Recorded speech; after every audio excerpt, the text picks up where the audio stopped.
Hello, everybody.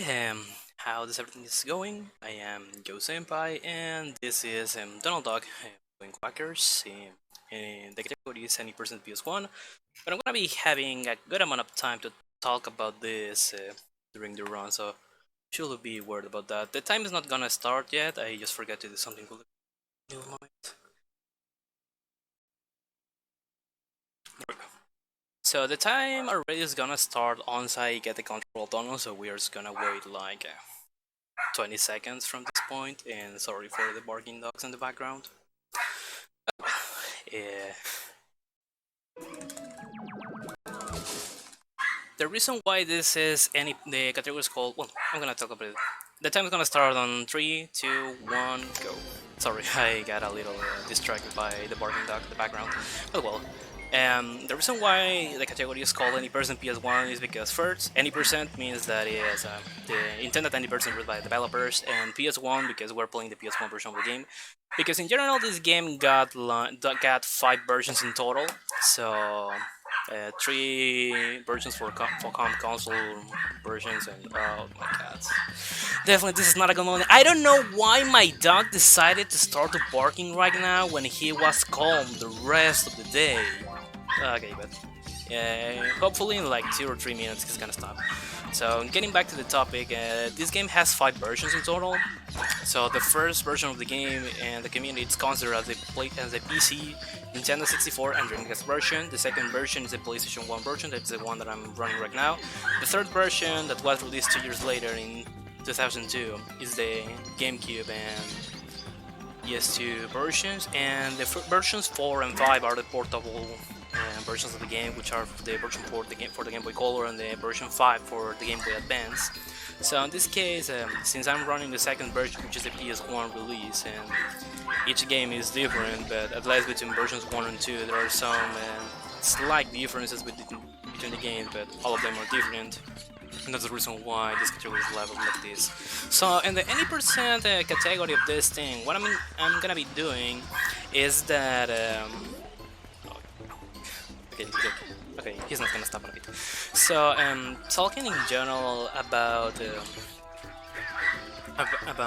category on any percent, what I need to do is just to collect some energy orbs that are gonna help to me to be traveling around the world. And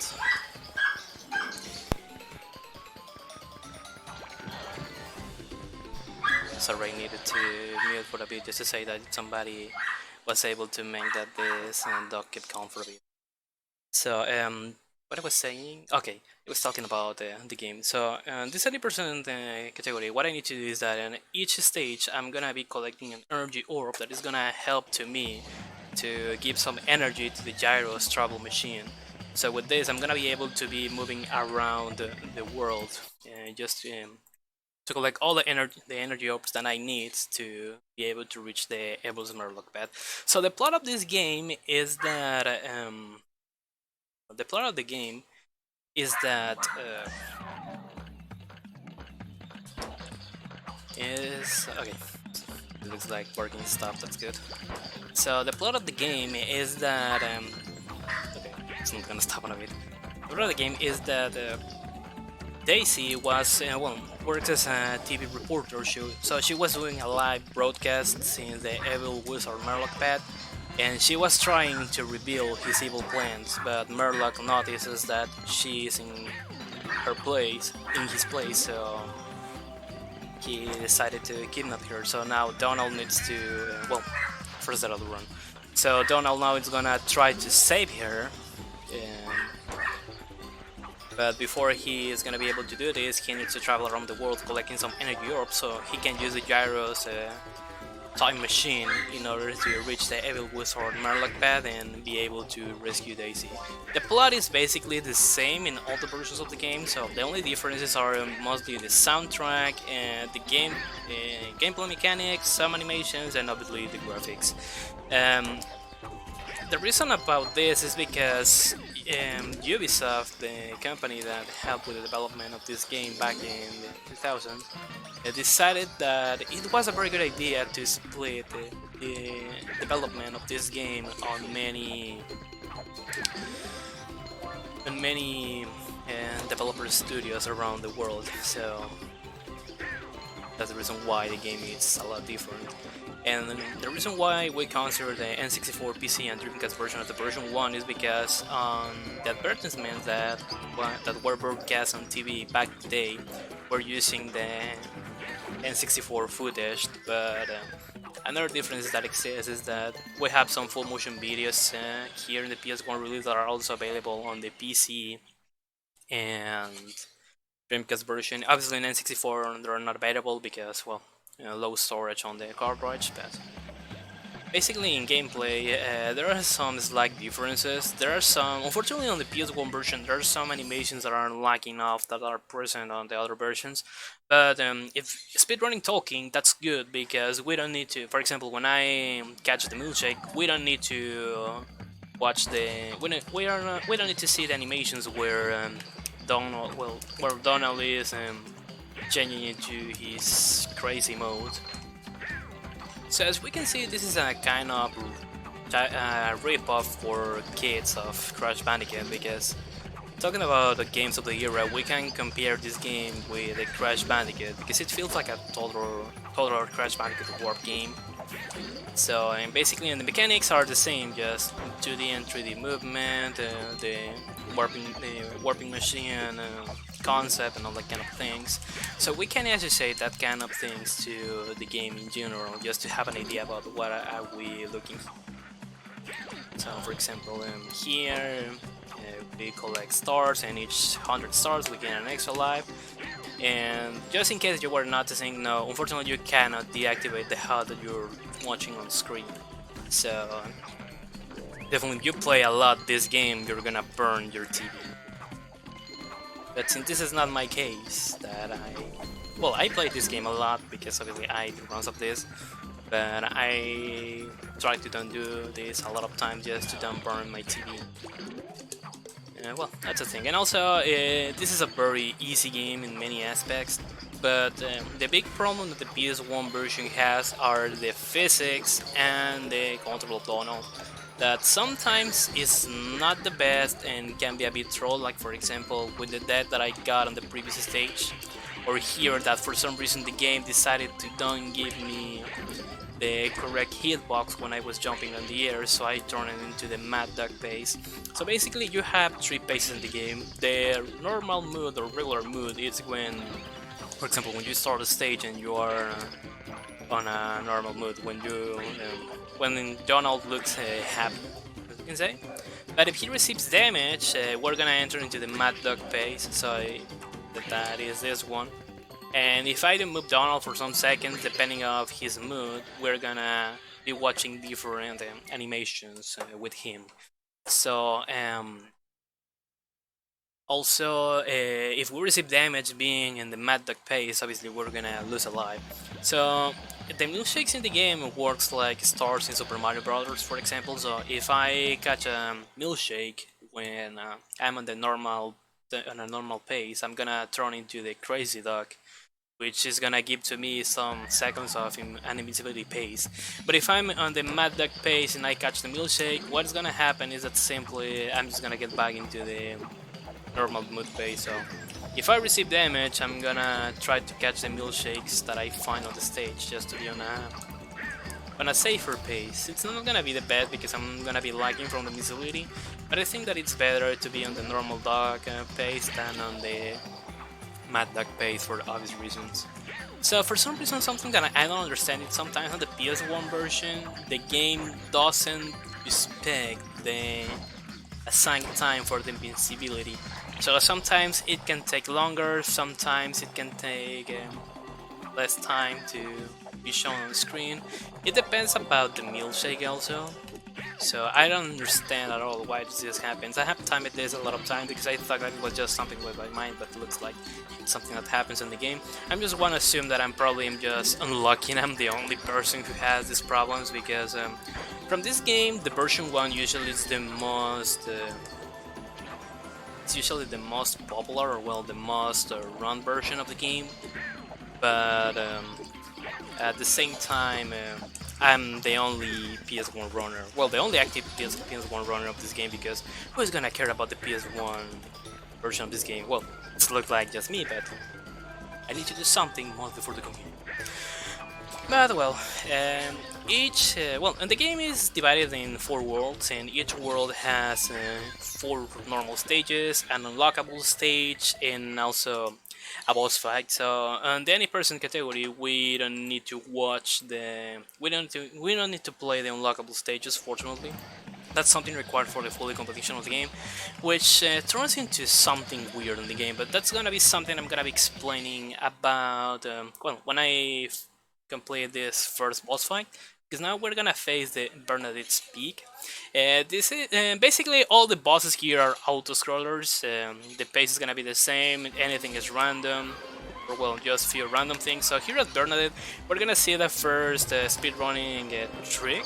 That is gonna be to reduce the time that it's gonna take to Bernadette to fly. So on side you feed the chickens, I'm gonna start to walk, and then when she stomps on the floor, I'm gonna get so closer to her.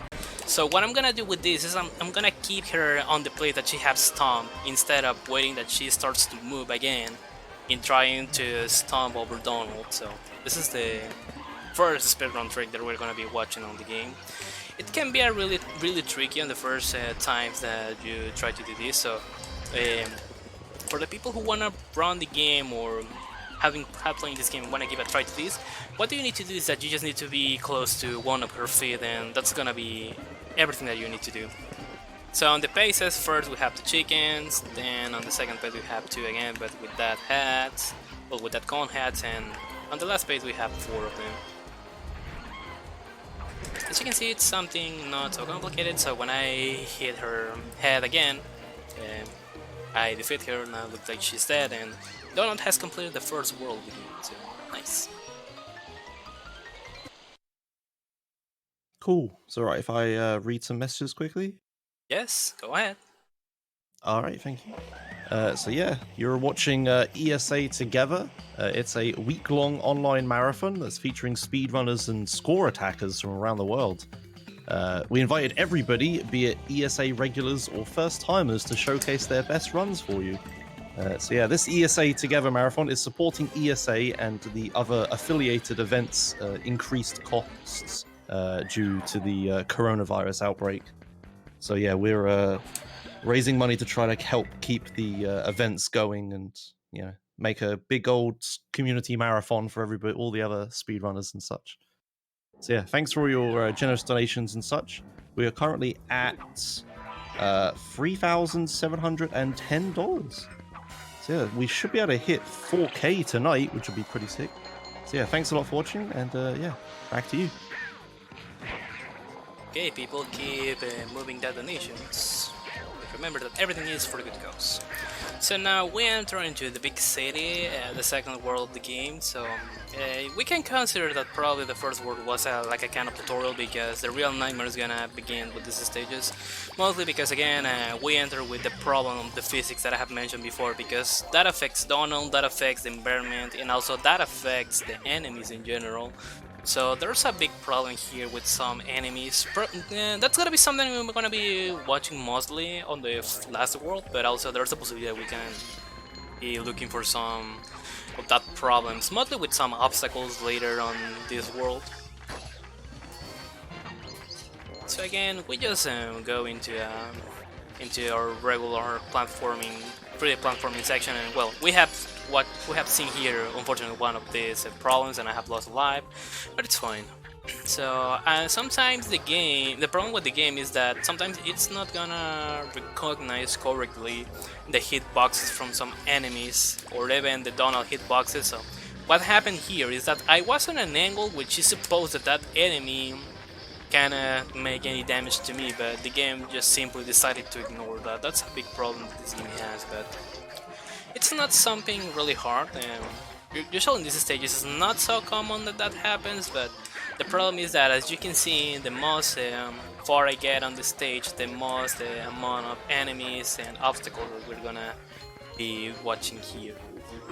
And also, we're gonna start with the problematic orbs on a little bit, because up to this point, as you have noticed, most of them you can watch them really quick. So that shouldn't be a big problem at all when you play this game casually for the first time. And well, now that I have a little amount of extra time, I'm going to be talking about the difference between the categories because, as I've said before, on the fully competition of the game, you need to make that unlockable stages where the Donald Defies are step on. So the way that you access to the stages is that on each stage, you can collect 3 toys, and when you get all the toys from every world, you're gonna be able to, well, you're gonna be able to get that unlockable stage. So the only thing that is gonna be doing is that you play an auto scroller stage that just give to you a Donald costume. And at least on, well, that's something that happens in most of the versions, but on the PS1 version, when you complete the game at a fully percentage, you get 112% percentage.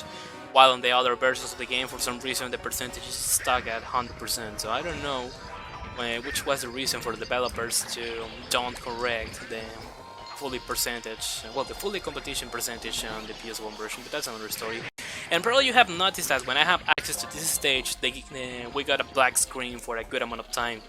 This is a problem that exists on the PS1 version of the game, just something that I like to call extended loading screens. The problem with this is that since I'm playing the game on a PS2, and usually PS1 games are run on a PS2 because the PS2 has an option called fast disk speed, which makes that the PS1 disc spins faster, and with that you can reduce some loading times. For some reason, as far on the way that we have tested the game, the game sometimes randomly will decide to take more time than usual to load the game. Besides of this keeps being faster, so at some point you get used. So this is the first problematic orb, because as we have seen, there was a hole and next to the hole was a life. So usually the player will take the life and will ignore what is behind the door. So probably on the first time that you run the game or you play it casually, you're gonna forget that orb and you need to redo the entire stage.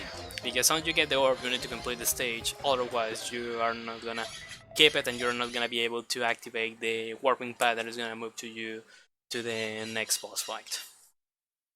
So now I had completed 2 warp stages on this world, and now we're gonna start with an interesting thing, that is, what is suppose that I'm gonna be saying? Well, I have run out of ideas, but don't worry. I can say something interesting about the game, and this is a very good stage to talk about also, so I don't need to get worried about forgetting what I was gonna say, because here at Do's Roofs, the problem this game has is that this is the regularly the second stage, but mostly come on the first stage, where you can consider that you can get a lot of problems with the environment, mostly with these tubes that takes out some steam, because the game will decide sometimes randomly that if you jump over them, it's like, well, what I can mention as an example here, sorry about that. But the physics is, for example, with the first NES Super Mario Bros. Game, where you jump over the piranha plants. Because if you go faster, you can avoid to receive damage if you move into the top of the piranha plants due to the bad hitbox that the game has. The concept is a bit similar with some obstacles and enemies. So on this stage, the problem is mostly with the tubes that takes out some steam. Because if I try to do a jump, like if I were trying to jump over a piranha plant on the first SMP1 game, sometimes the game will not detect that I have entered into the hitbox of the steam, and sometimes it will do it. So I need to be a bit careful in that sections. And somebody's calling me on the phone. Nice. I cannot answer to that, so my mic in a bit, and I'm gonna tell my brother that if he can take that call. All right, I guess I'll read a donation quickly while you're doing that. Yes, go ahead. All right, thank you. We got a $40 donation from Summer B76. Thank you very much. And they say, I hope I'm going to pronounce this right. Totinos, how did you know? I hope that makes more sense to you than it does to me. But they put that $40 towards the Quest for Glory collection, save or kill the Gravedigger, and they put it towards saving the Gravedigger, interestingly. So yeah, thanks a lot for your generous donation, and yeah, hand it back to you.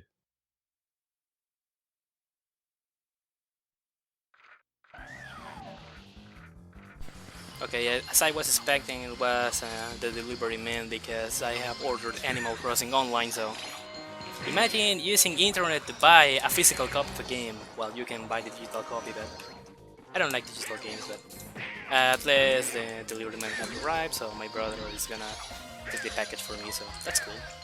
And well, I was expecting that probably the call was one of my neighbors calling about my barking dog, but I'm not on the best situation to try to take care about the dog, so I'm gonna bless that my brother can do something well. So, and now do is roofs. Probably this is my favorite stage of the game because this can be a good example about how I can fail like this if I do this dumb movement, and also how I can be part well, how I can use sometimes the weird hitboxes and collision boxes that the game has.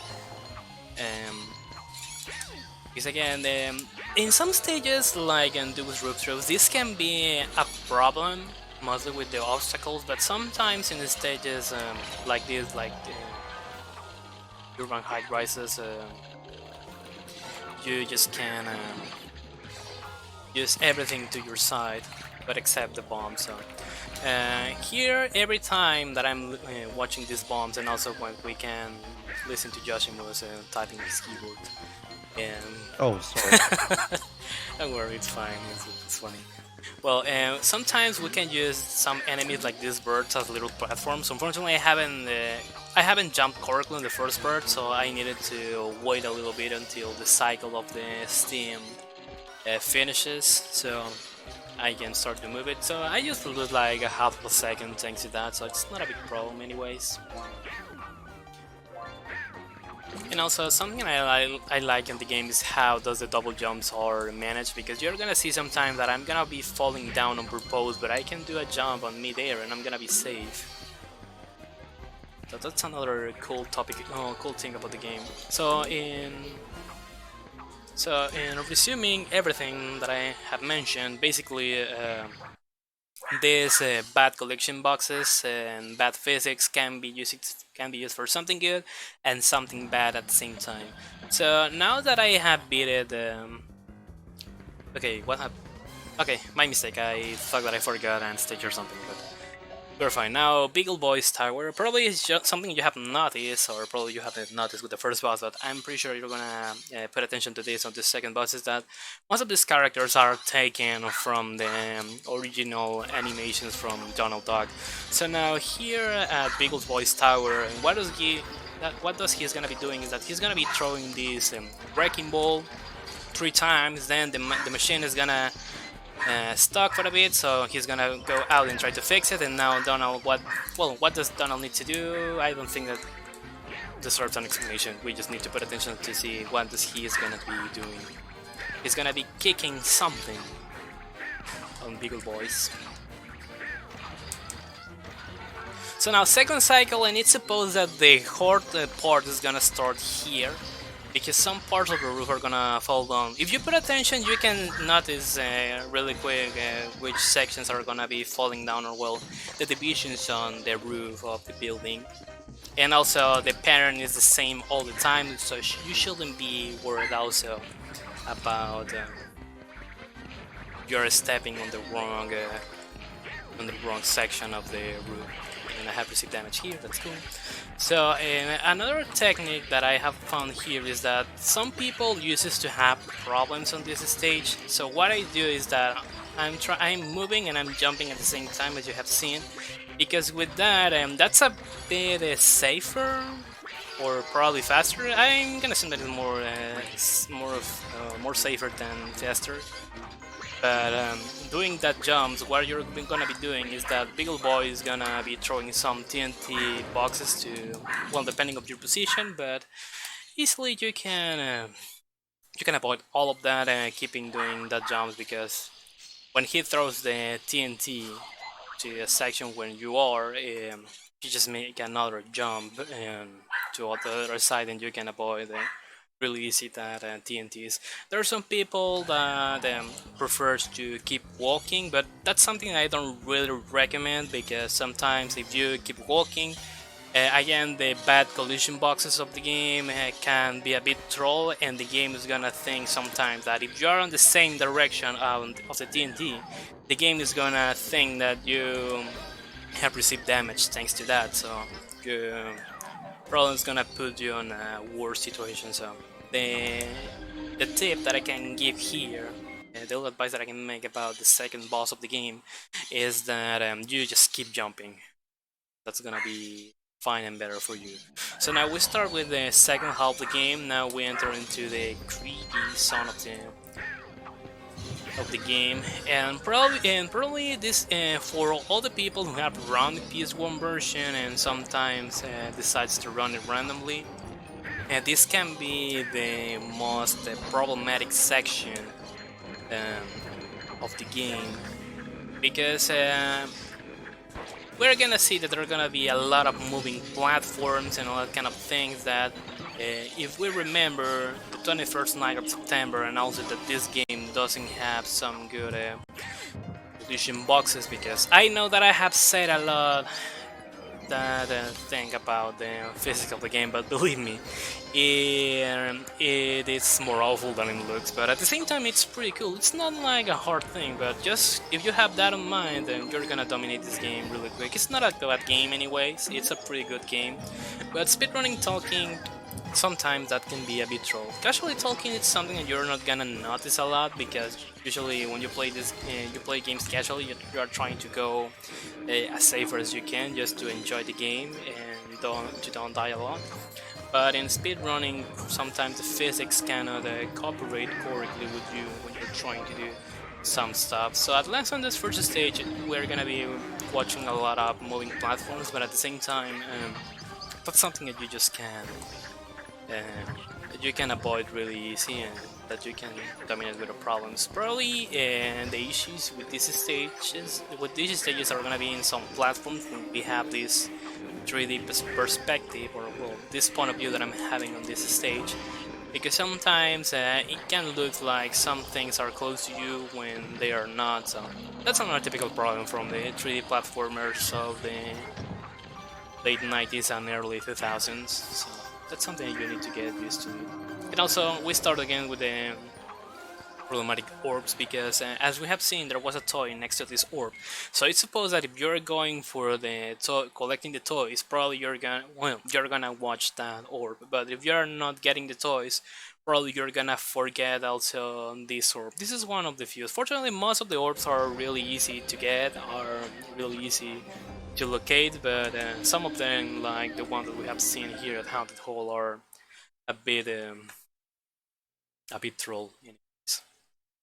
So if everything goes fine, probably on the rest of the run I'm gonna be having some extended loading screens, because this is something that just happens mostly on the first screens of the game.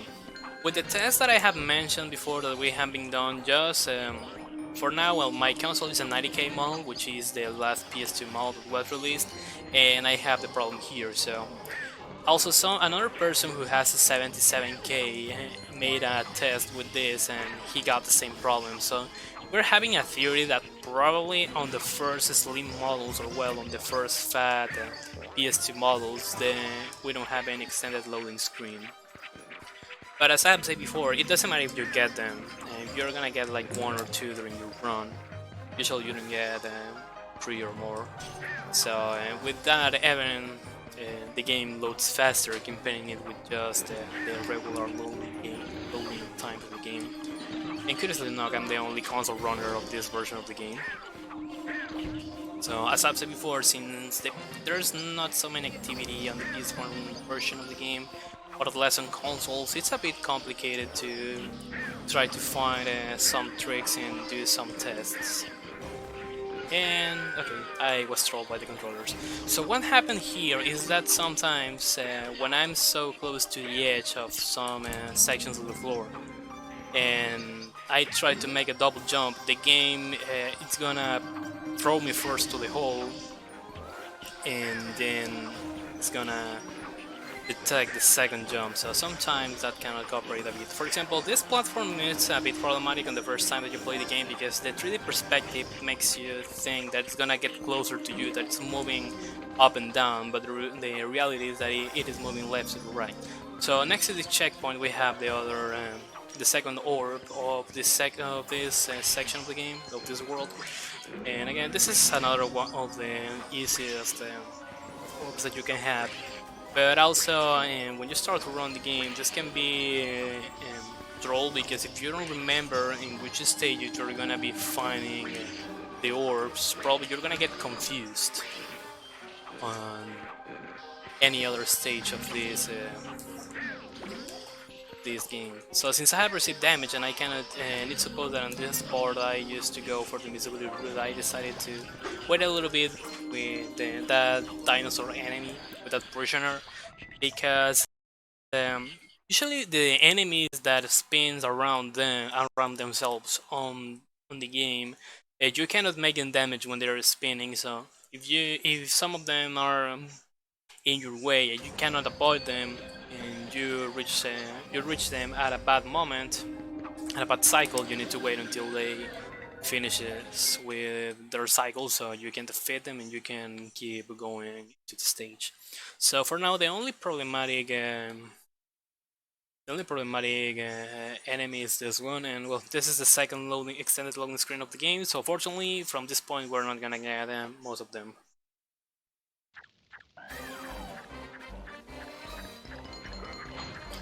Also, something curious is that there are some people, including myself, that thinks that this game wasn't finished or well tested at all. Because we can listen here that the soundtrack is the theme that we can listen when we are on the main warp room of the game. And something curious about the game is that depending on the section that you are, or after some specific checkpoints, the music changes, but usually in speedrunning you don't notice that because obviously you need to complete the stages as fast as you can. But if you play this on a safer / slow pace, you can notice how much the soundtrack changes, and this was a big mistake, and I'm pretty sure that I'm gonna die in a bit. Okay, I haven't died, so I'm impressed. I got distracted here with that platform. That's the first time ever that I have done that. But well, you have a first time for all the things that you're gonna do, so it's fine, I guess. But not at all, because here with this breaking balls that I'm moving, I need to wait until the cycle finishes so I can keep going on the stage when I'm on the mad dark phase. So here I think that there's any other milkshake over here. Tengo la cámara. Sorry, it's my brother here that is lurking. I'm gonna put OBS so he can see where he's gonna be appearing on the screen. So with that, I'm gonna move that away because I told him don't come here when I'm doing this run, but so my family never understands this. But whatever. So these enemies in the chair are a bit problematic, but we just need. Unfortunately, there's not like a good way to skip them. So the best thing that you will want to do is just to wait until the cycle finishes in order to keep moving. And okay, that was something good. I got stuck on that section, and I was so close to die. So I'm really happy that I haven't stopped moving because otherwise Donald will have fallen down. So I just had to make that jump and I was safe. So there we go. This creepy corridor. Now, on this stage that I have completed, usually from this zone, it's the most complicated for myself. But for most of the runners or most of the newcomers in the game, the hardest stage from this warp room is Ghostly Path. And you're gonna see why. I don't find any problems trying to beat this because, as I've said on the second world, once you get used to how does the game react depending on some enemies and obstacles, talking about physics obviously, you just can simply find a better way to keep moving in the game. So since I have moved slow here, I have lost the correct cycle with the enemy on the chair, so I have received damage, and it's time to play safely again, but not so safely, fortunately. Also, something I have forgot to mention because my brother distracted me is that on the with the orb on the last stage, as you have seen, it was a bit hidden because again, it's close to toy, so it's supposed that you need to go for the toy and that you're gonna find the orb. Right, But if I talk about upcoming donation incentive. yes, go ahead. Yeah, okay, cool. So yeah, the next run after this is the Uncharted Drake's Fortune run by Exonerous. And for that run, there's a bid war for the player skin choice. You can choose from a bunch of skins when starting the game. So at the start of that run, we'll have to cut off the bid war. There's 4 choices. You got Donut Drake, Wetsuit Drake, Sullivan, and Alina. Currently, Donut Drake is in the lead by $30. But you can snipe any of the other ones if you'd like for $30 or more, or maybe get a couple friends together and do like 16 each or something. So yeah, that'll be closing probably close to the end of this run. So you've got around about 15 minutes, you'd say. It's gonna finish in like 50 minutes, probably. 15 All right, minutes, cool. sorry. All right. So if you want to see a different skin for Drake, I think that's the main character's name. I'm gonna guess. Yeah, get your donations in now. We're currently at $3,750. So we're really close to the 4,000. Just need $250 more to get the $4,000 mark. So yeah, thanks a lot for watching and keep donating. Thank you. So I'm really glad that Yoshimus came to voice chat because definitely there's nothing to say on this stage. The only thing that I needed to mention was the thing that this is a complicated stage for many runners. So I'm pretty happy that it came on a very good time. He's coming on very good times on during this run, to be honest, just to talk about some cool stuff about what is happening on the marathon and where you can put your money once you have to need it. So Magica, I don't think that I have good family-friendly words to define here, but probably from all the game, this is the worst boss battle and also the most slowest one that you can have. It's a pretty complicated. It's very complicated to try to beat this as fast as we can because first he's gonna do is that he's gonna put up some of her minions here trying to attack to us. On the first phase she's just gonna put 2 and she's gonna be throwing some fireballs, and then we have to hit her minions. She's gonna start to attack to us. So when we can see that red flag, that red arrow over her, that means that we can attack her. So on this phase, she's gonna throw 3 enemies, and she's gonna be attacking directly to us like 3 times once we have defeated all of her enemies. The only good thing about this boss fight is that when you defeat her on her second of base, you get a milkshake. That's the only thing that this boss has. So that's a reason why you will try to do what I have done here. That is try to be as safe as you can once you start the stage. Because with this, I just can keep moving without problems, and then once I get closer to her minions, I just can attack them without problems. So that's the good optimization you can have here, but at the same time, it's a bit complicated sometimes to try to avoid her attacks, because what I do here, as you have seen, is that I try to jump and then I go back to my original position, because as like with Pickle Boy, she's gonna try to came to the section of the stage or the section of where I am. So with this, I just have defeated her, and now it's time to move to the last section of the game. So we're getting close to defeat Merlock and discover which are his evil plans, and obviously we need to rescue Daisy.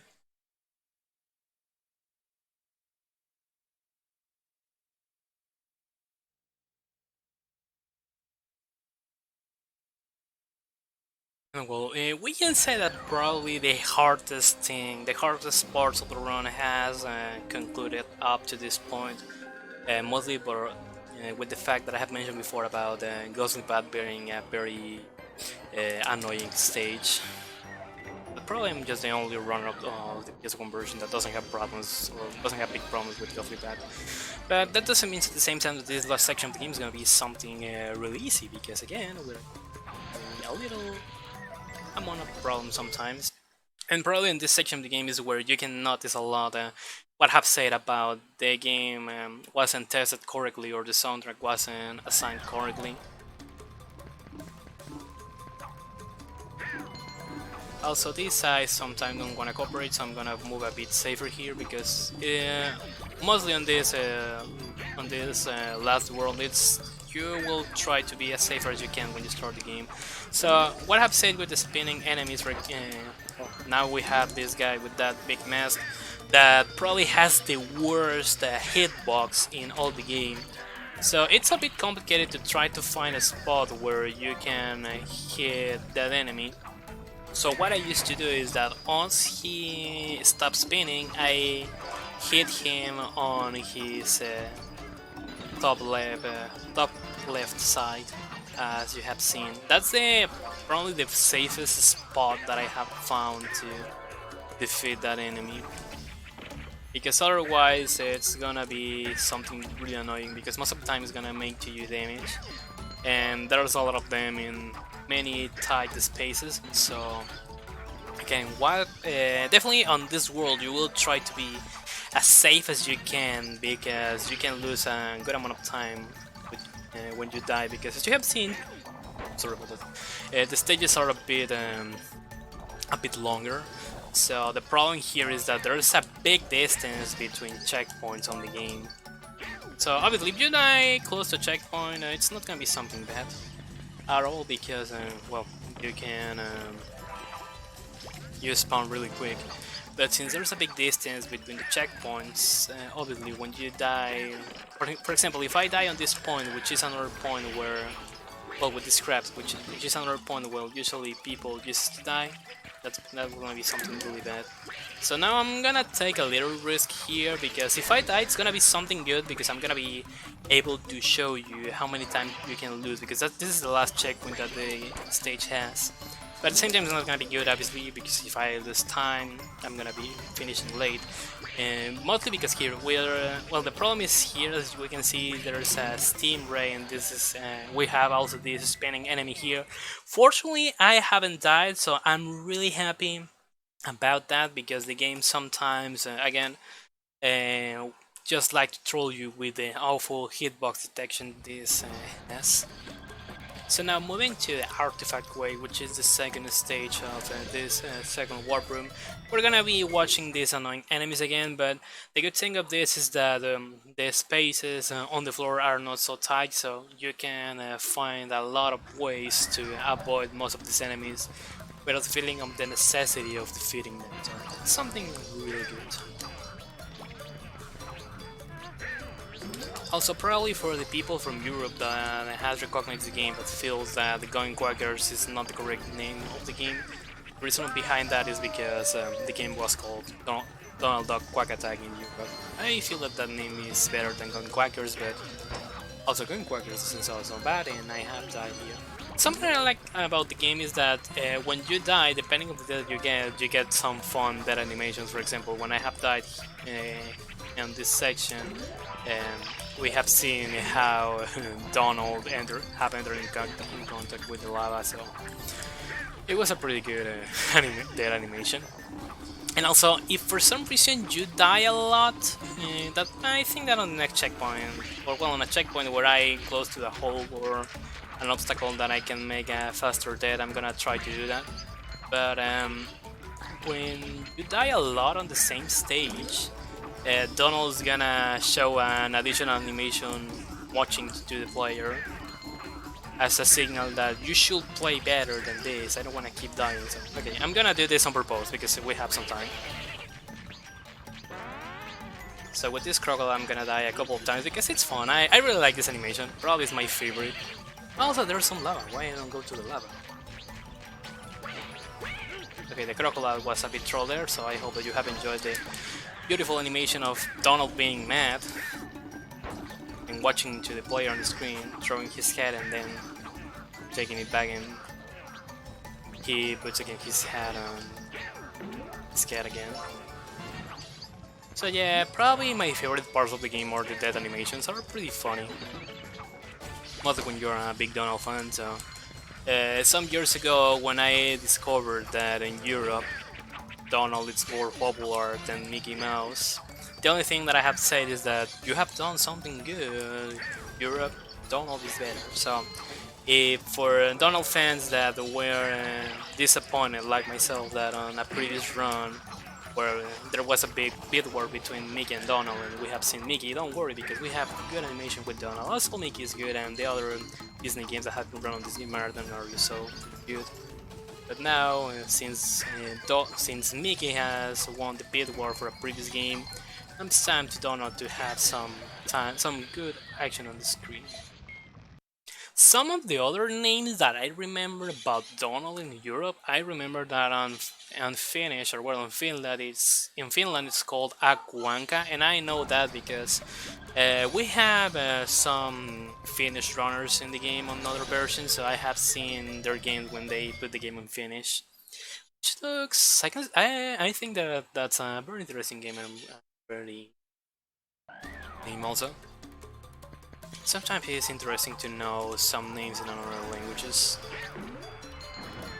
because I understand the point that sometimes putting some names like original ones doesn't sound good or sound a bit weird in other languages. So I understand why sometimes some names are changed. So Takuanka, Alianka, or I don't remember any other names for now. They're pretty cool for Donald Duck. And also, if you catch a toy like I have done, Donald is gonna move his. Well, you have seen. Wow, does he have to move? So if I catch the 3 toys, he's gonna do that dance 3 times. So I think that on this stage I can catch easily the toys. So probably for memes, I'm gonna be doing that. Yes, I'm gonna do this for memes. Why not? We're still having some time. My PA for this game is 49.25 and I have an estimate of 55 minutes, so considering how the run has been going, I think that it's gonna be like a 53, so we're good.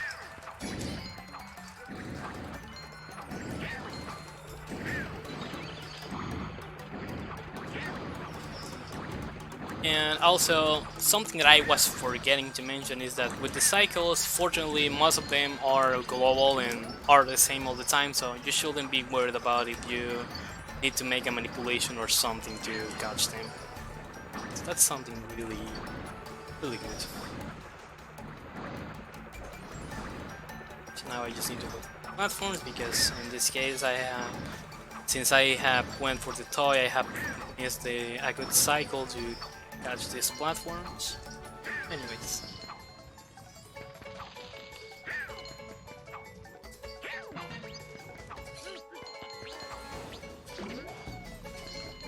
It's okay, I think that the third toy is... Okay, I know where the third toy is. So I'm just gonna wait for the platform. Just because we wanna see some good dance movements with Donald. Okay, so much memes, so it's time to keep moving and finishing this stage.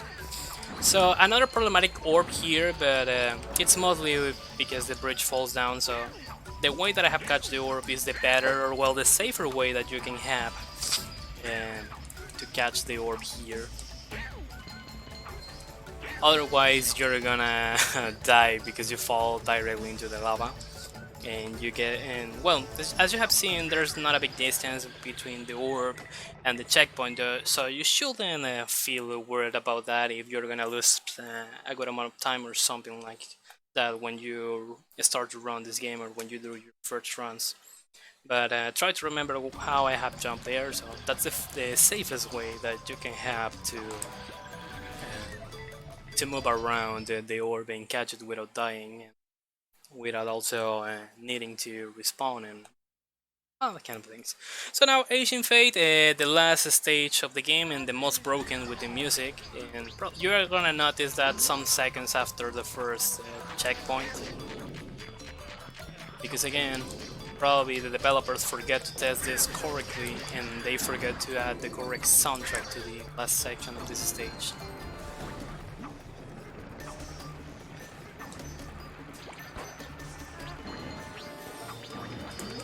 Damn. Okay, it doesn't matter that I have received damage here, it's not a big deal. Those are the sections because we have a mingle check here and it's not so important to have the invisibility base here. Okay, I forget that it is important, but not so much here.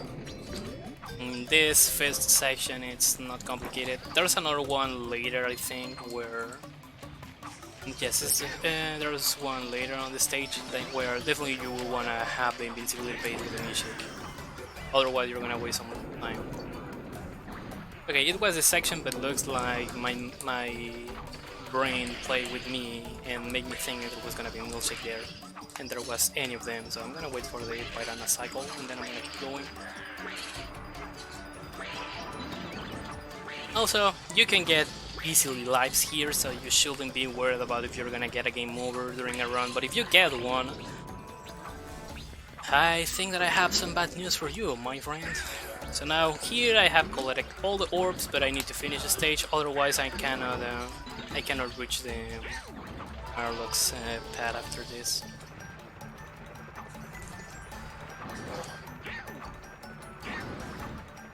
Okay, I was so close to die there. Estoy ocupado, ahorita no, ahorita. Ven un ratito, por favor. Ven un ratito, por favor. Oh, sorry, my grandpa. Sorry, I needed to talk with my grandpa. I told my brother that he told my family to enter to my room.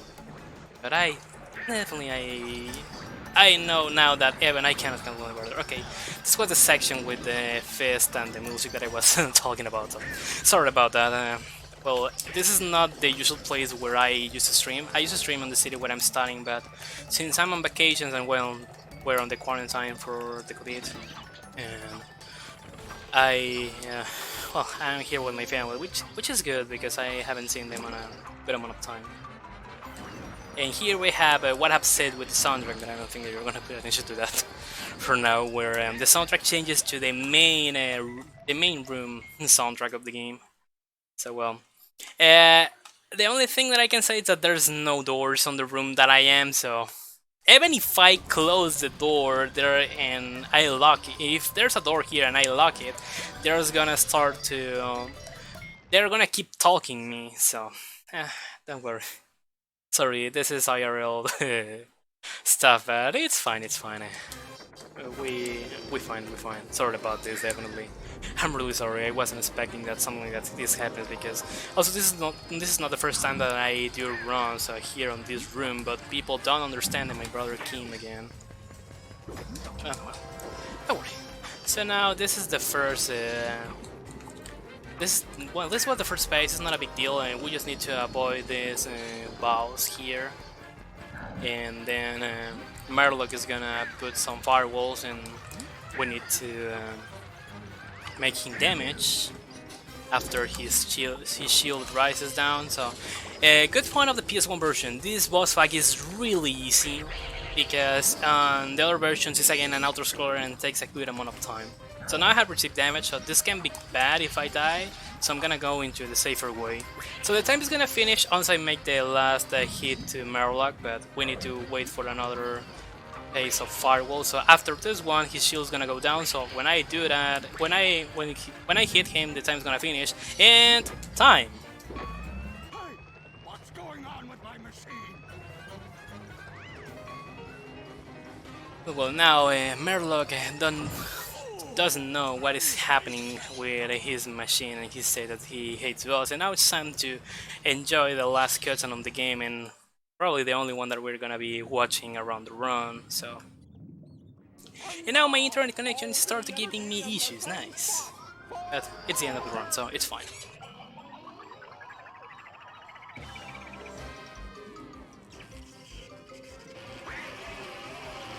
So I think that we can wait a bit to Yoshimos if he has something to say while we watch the last cutscene of the game, and we see why we can see how does Donald saves Daisy, and also we can discover the evil plans from Murloc. Yeah, I'm just watching the cutscene, like, what's happening? Yeah, yeah, it's good. yeah.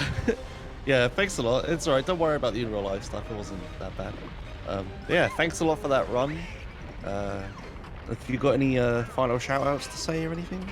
Well, while we wait until this cutscene finishes, first of all, shoutouts to the Don't Log Goin Quackers community, the Quackers Speed Nerds, because some months ago we got this crazy idea about opening a Discord server of the game. So if you're interested into learning any of the on any of the versions of this game, you can access to a Discord server that you can find on the main leaderboard on speedrun.com/ddgq, which is gonna give to you the leaderboard for all the versions. Well, for the home console, the home versions of the game, and you can find the Discord server link there. Recently, we have got some good optimizations for the version 1 of the game, and also we now have, if somebody wanna run the PC version, we now have a load removal tool. So if somebody wanna learn the game on any of these versions, it's really welcome to join to the Discord server. And well, we have discovered that the evil plan from Murdoch was to create a machine that makes some popcorn with chocolate. Another one. And also shoutouts to some speed friends in my country, the compadres. They're really nice guys that I really believe that some of them have watched my run. And also thanks for the ESA staff for giving me the opportunity of showcasing this game, because from the games that I used to submit for marathons, Goin Quackers is unfortunately it's one of the most rejected games from the games that I submit. So it's a really big honor to be part of this marathon that I have met some years ago. And I really love ESA in general. And also, I really hope that for the summer event they can have some restreams in another languages, because I feel so sad when there was any restream in any language for the ESA winter. So I hope that they can change their mind for future events, because ESA events are really cool. Probably it's my favorite speedrunning marathon, and I hope that in the future I can go to Sweden to one of their events.